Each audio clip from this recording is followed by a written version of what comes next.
एक भक्त क्या देखता है, वो देख रहा है कि हमारे पड़ोस में यानी दूसरा घर नाम नहीं ले रखा उस परिवार ने, और उनके सारे सुख यानी उसके बच्चे भी अच्छे पढ़ गए, नौकरी लग गई, लड़कियां भी अच्छी जगह ब्याही गई, खूब संतान भी है, पैसा भी है, कार भी है, और वो भक्त ने नाम भी ले रखा है, और 1 वर्ष 2 वर्ष 3 वर्ष हो भी चुके हैं। अब वो क्या देखता है कि भी हमने नाम भी ले रखा है और फिर भी छोटी मोटी कोई हानि लाभ हमें होता ही रहता है, और ये कुछ भी नाम भी नहीं लेते, ना ले रहे ना दान करते हैं, सारा दिन ताश खेलते हैं, शराब पीते हैं, टीवी इनका फुल स्पीड पर चलता है, सारे गाने गुने सुनते हैं, सारे ठाठ इनके। पुण्यात्माओं, अब जैसे जिनके पिछले जो संस्कार हैं, पुण्य हैं, पिछले जन्म में कभी उन्होंने अच्छे कर्म किए हुए, शुभ कर्म किए हैं, वो परमात्मा ने उनके प्रारब्ध में लिख दिए।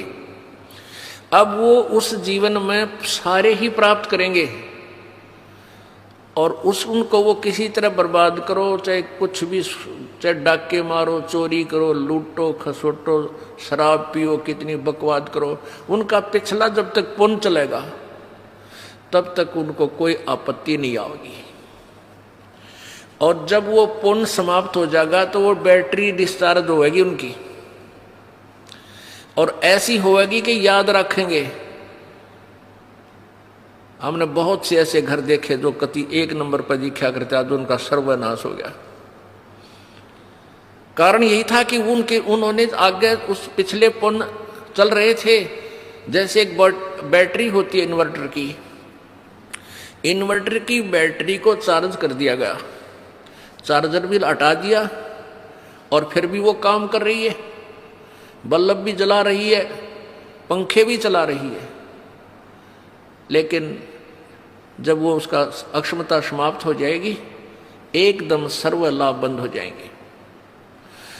अब वो भक्त जो ये देख रहा है कि मैं भक्ति भी कर रहा हूं और फिर भी मेरे ऊपर कुछ ना कुछ ठूठा होती रहती है, तो पुण्यात्माओं, उस जो पड़ोसी को तू देख रहा था उसके पिछले पुण्य हैं और तेरे पिछले पुण्य नहीं है, और तेरे ऊपर वरदान समझो कि तेरे ऊपर आपत्ति आई और आपने परमात्मा की चाह बनी, और दुर्भाग्य उन आज झूठे सुख में सुखी उन प्राणियों का जो पिछले पुण्य से वो सुखी महसूस होते हैं, वो भगवान की चाह नहीं कर रहे, उनका दुर्भाग्य है। आपके लिए आपके लिए जो है वरदान बन गया आपका दुख, कि उस दुख के कारण आपने परमात्मा की खोज करनी शुरू की और आपको रास्ता मिल गया। अब आपने चार्जर लगा दिया, आपकी पिछले जन्म की बैटरी चार्ज नहीं थी, वो पुण्य नहीं थे, अब आपने ये नाम रूपी चार्जर गुरुजी से उपदेश लेकर ये दोबारा कनेक्शन जोड़ दिया, वो चार्जर लग गया, आपकी बैटरी चार्ज होनी प्रारंभ होगी और उनकी डिस्चार्ज हो रही है। फिर देखना कुछ समय के बाद देखना दोनों का डिफरेंस क्या होगा। वो तो सर्वनाश को प्राप्त होंगे, तेरे घर में न्यारी बरकत होंगी, दुनिया देखा करेगी, ओहो इतना सुख, ऐसी सुविधाएं। एक भक्त सत्संग में जा रहा था, परमेश्वर कबीर जी रह कर आते रहते हैं रूपांतर करके समय समय पे, और भक्ति की स्थिति को बनाए रखते हैं, और काल ये चाहता है कि भक्त नास्तिक सभी मानो नास्तिक हो जाएं, इनको ऐसा उल्टा ज्ञान दिवा दूं, ये साधना करें, इनसे कुछ लाभ मिले नहीं, और ये भूल जाओ भगवान को। क्योंकि जो आस्तिक हैं वो भगवान की चाह में कहीं ना कहीं भटकते रहते हैं, और उनको भटकने वालों को परमात्मा किसी ना किसी तरीके से अपनी शरण में ग्रहण कर ही लेता है। इसलिए परमात्मा रह कर आते हैं कबीर जी, और कहीं गुप्त रूप से कोई साधु संत का रूप धारण करके किसी नगरी में 10-5 वर्ष रह गए, किसी में 2 वर्ष रह गए, तो उनको बहुत सा लाभ दे जाते हैं और भगवान की स्थिति को पुनः स्थापित कर जाते हैं। तो कबीर परमेश्वर जी का एक,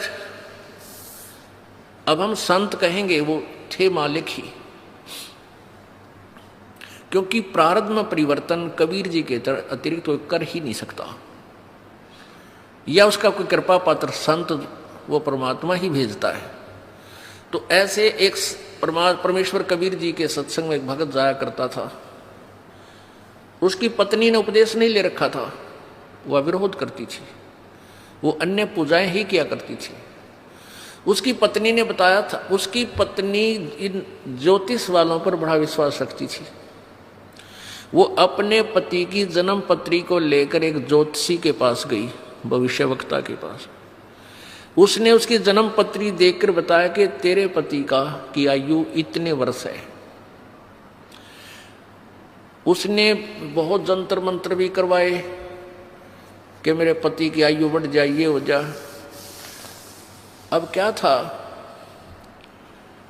अब वो चिंतित होगी कि भी मेरे पति की आयु इतनी है, और वो अपने पति को कहती कि तू ऐसे कर, वहां मेरे उसके पास चल, आप पर आपत्ति आने वाली है। वो कहने लगा मैं नहीं जा सकता कहीं भी, मुझे ज्ञान ऐसा प्राप्त हो गया, मेरे गुरुदेव के अतिरिक्त मेरी आपत्ति को आओ भी गी तो टालनिया नहीं। उसने ये ना बताई कि तेरी मृत्यु होगी, कदे चिंतित हो जावे, और आप दुखी रहा करती थी। अब उस ज्योतिष जिसने ये बताया था, उसने सारे जंतर मंत्र कर लिए, लेकिन कोई परिवर्तन उससे नहीं हुआ। उसने कहा कि बहन अब मेरे बस से बाहर की बात है, तेरे पति की रक्षा करना। वो एक पुण्य आत्मा था। देखो ये जो जन्म पत्रियां हैं, हस्तरेखाएं हैं, ये प्रभु द्वारा लिखे गए कोड वर्डों में हमारे भविष्य है, हमारा प्रारब्ध है।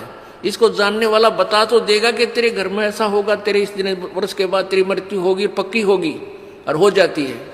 और कबीर परमेश्वर की कृपा से इस दास की शरण में आने के बाद आपको कोई ये कह दे तुम्हारी इस दिन मृत्यु होगी, और यहाँ का नाम ले लेना फिर नहीं होगी, वो एक्सटेंड होगी। ये वो परमात्मा जो आपकी आयु बढ़ा देता है। तो वो भक्त सत्संग में जा रहा था। जब वो सत्संग में जा रहा था तो रास्ते में उसी गांव का, नगर का एक व्यक्ति मिल गया। वो शराबी कबाबी आदमी, और वो सिनेमा देखने जा रहा था दूसरे उसी शहर में जिसमें वो सत्संग के लिए जा रहा था। पहले पैदल जाया करते थे, साधन नहीं थे, तो दोनों मिल गए, वहां हम सफर हो गए। एक दूसरे ने पूछा तुम कहाँ जा रहा है, वो कहने लगा मैं सत्संग में जा रहा हूँ। दूसरा बोला तू कहाँ से, पूछा तो कहाँ जा रहा है, मैं सिनेमा देखने जा रहा हूँ, और वहाँ शहर से शराब लाऊंगा, और वहाँ घूटी ला के फिर फिल्म देख के फिर आऊँगा। तो उस भगत से वो कहने लगा, वो शराबी, कि क्या रखा है तेरे सत्संग में, कुछ ना रखा वहाँ पर, ये तो मूर्ख बना रखे तुम इन संतों ने। आजा, खान पीन की उम्र है, आ चल मेरे साथ, सिनेमा देखेंगे, फिल्म देखेंगे, गुटी लावांगे, होटल में रोटी खावांगे। भक्त ने बोला बस भाई हम तो सत्संग में जाएंगे। काफ़ी बात चलती रही, कहता रहा कुछ ना दे रहा भाई, देख हमारे ठाठ देख ले, और कुछ ये सब बकवादे हैं, ये उम्र कौन सी भक्ति करने की है, तो जवान पड़ा है, बुढ़ापे में देख लिए। पर वो नहीं माना भक्त। तो उधर चलते चलते वो रास्ते में उन्होंने पेशाब करने की इच्छा होगी दोनों को। एक राइट साइड में रास्ते से पेशाब करने चलेगा, एक लेफ्ट साइड में। जो शराबी कबाबी था वो पेशाब करने गया, तो वहां क्या देखा, उसने देखा कि वर्षा हो चुकी थी। वर्षा के बाद कुछ मिट्टी हटके एक मटका था, घड़ा छोटा सा, और उसमें देखा, झांक के हाथ हटा हटू का मिट्टी, तो उसमें सोने की ईंटें मिली। छोटी छोटी ईंटें होती थी, 100-100 ग्राम की सोने की ईंटें। पहले छोटी ईंटें होती थी, वो 4-5 मिल गई उसने। यानी 4-5 का मतलब आधा किलो सोना, आधा किलो सोना। आज तो बहुत महंगा है, उस समय सस्ता होते हुए भी कीमत बहुत थी उसकी। वो वापस आया जो लफंडर था, और उधर से भगत आया। भगत ने कहने लगा देख भाई, आप तो रोज भक्ति करते हो, सत्संग में जाता है, और मैं कद्दे भक्ति नहीं करता, ना भगवान भजता हूँ, सारा दिन मौज मस्ती मारता हूँ। देख मेरे को ये 4-5 सोने की ईंटें मिली, आजा दिखाऊंगा कहाँ मिली। वो देखा वहाँ पर, वो मटका की इसमें मिली। अब काल तो पूरा जाट डाला है अपने भगत पे, परमात्मा के भगत पे किसी तरह भक्ति छोड़ दे। फिर वो कहने लगा देख ले तो मान जा निकम्मे, आजा मेरी गेला गोटी छुटी लावांगे, चाल सैर सपट्टे करांगे। उस भगत के दिल में थोड़ा सा कच्चापनता आ गया, थोड़ा सा। और वो चलते चलते क्या था, चल रहे थे और रास्ते में उसके पैर में कांटा लग गया। ये बातें क्योंकि उसका ध्यान बट गया थोड़ा सा, वो कांटा लग गया और कांटा लाग के अंदर ही टूट गया। अब उसने सोची, वो कह रहा देख अब क्या करी रक्षा तेरे गुरुजी ने, यू कांटा भी लग गया तेरे। कहने का भाव है कि काल ने अपने पूरी जाल डाला, लेकिन वो भक्त टस से मस लिया। उसने सोचा भाई गुरुजी से आज या फाइनल बात पूछूंगा मैं, या तो बहुत उल्ट से बात होगी भाई मैं भक्ति भी कर रहा हूँ, आप पर समर्पण भी हूँ और मेरे ऊपर मैं घर में कोई बरकत सी भी ना दिखती, और ये सारे उल्टे काम कर दे, इसने सोना भी मिल गया निकम्मे ने और भाई सारे ठाठ कर रहा। तो ये मन में सोच के गुरुजी के पास आ गया। अब गुरुजी ने पूछा बेटा क्या बात है, बहुत उदास नजर आ रहा है। वो कहने लगा गुरुदेव वैसे तो आपके दास को आपके ज्ञान में कोई त्रुटि नजर नहीं आती, हो सकता है मुझ दास में कोई त्रुटि हो जिस कारण से मैं आपसे लाभ प्राप्त नहीं कर पा रहा। प्रभु वो सारी कहानी बताई कि परमात्मा एक नंबर का निकम्मा आदमी हमारे गांव का है, दारू वो पीवा बकवाद सारी करे, फिल्म देखा, वो मैंने रास्ते में मिल गया और उसको रास्ते में एक सोने की 4-5 ईंटें मिली, आधा किलो सोना, और मेरे पैर में कांटा लग गया। उसने मुझे बहुत डगमग करने की चेष्टा की, गुरुदेव हम भी जीव हैं, मेरे भी मन में थोड़ा सा खोट पैदा हो गया, मुझ पापी पर रक्षा दया करो दाता, ये क्या कारण है। तब उसने बताया बेटा आज तेरी मृत्यु होनी थी, आज के बाद तेरा जीवन नहीं था, और वो निकम्मा अपना पिछली बैटरी चार्ज कर रहा था, वो अब खर्च रहा है, बर्बाद कर रहा है, उसके पास भविष्य में कुछ नहीं होगा। बेटा तेरी उम्र बढ़ गई, तेरे आज फाइनल तेरी फैसला था। आज कहते हैं द्वार धनी के पड़ा रहे, धक्के धनी के खा, और 100 काल जगजोल ही पर द्वार छोड़ नहीं जा। आज जब तू डगमग हो जाता, तेरी शाम पूरी नहीं होती, तू खत्म हो जाना था। आज तू पड़ा रहा, सच्चे दिल से लगा रहा, तो तू बच गया। अब वो अपने गुरुजी की एक एक बात पर विश्वास किया करता था।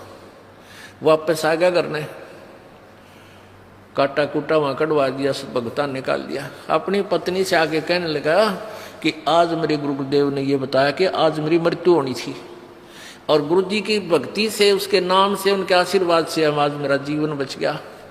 उसकी पत्नी ने उसी समय उसको कहा कि सचमुच तेरे गुरुजी पूर्ण परमात्मा है। यो जन्म पत्री ले रही थी, कि मैंने दिखाई थी एक जन्म पत्री कि इस वर्ष में तेरी मृत्यु थी, और मैंने सारे जंतर मंत्र करवा लिए थे। उस मेरे जिसके पास मैं जाती थी उसने लास्ट में हाथ खड़ा कर दिया था कि मेरे बस की बात नहीं तेरे पति को बचाने की, और मैं बहुत चिंतित थी, रोया करती भगवान पड़कर भगवान के आगे। तो उसकी पत्नी ने भी उपदेश लिया, और वो बालक का फिर उन बच्चों का पूर्व अच्छा जीवन रहा, काफ़ी लंबी आयु उसको प्राप्त हुई। तो इस प्रकार हमने अपने परमात्मा के ज्ञान पर ये विश्वास रखना पड़ेगा। इसमें थोड़ा धीरज धैर्य की आवश्यकता है, जल्दी नहीं मचावे। तो अब हमने सबसे पहले ये देखना है कि वो कौन परमात्मा प्रभु है जो हमारे प्रारब्ध के कर्म को नाश कर सकता है। वो पूर्ण ब्रह्म है, परम अक्षर ब्रह्म है। बहुत से ऐसे प्रमाण आपको मिलेंगे कि प्राणी जब दुखी हो जाता है वो संतों की तलाश करता है, उनसे फिर जाकर वो जंतर मंतर करवाता है। वो पहले तो उपदेश देते हैं, गुरु लोग कहते हैं ये नाम जप, ऐसे पूजा कर दे, ऐसे प्रसाद बांट दे, ऐसा कर दे, तुम्हारे पितर रुष्ट हो रहे हैं उनके 5 कपड़े रख दो। उसके बावजूद भी उनको कोई लाभ नहीं हो रहा, तो फिर वो संत क्या कह देते हैं कि भी ये तो तेरे प्रारब्ध में लिखा हुआ कष्ट है, तेने भोगना ही पड़ेगा। प्रारब्ध में जो लिखा गया है पाप, वो कर्म नाश नहीं होता। अब वो पुण्यात्मा जो दुखी था, वहां सुख की आशा लेकर गया था, वहां से उसको लाभ नहीं मिला। ये जवाब मिल गया 2 वर्ष 3 वर्ष के बाद, फिर वो दूसरे संत के पास जाता है। वो दूसरे संत के पास भी उसकी यही क्रिया शुरू होती है, ऐसा कर दे, वैसा कर दे, ऐसा कर दे, नो बोल दे, ये जाप कर ले, इतना जाप ये कर ले, और फिर भी लाभ नहीं होता।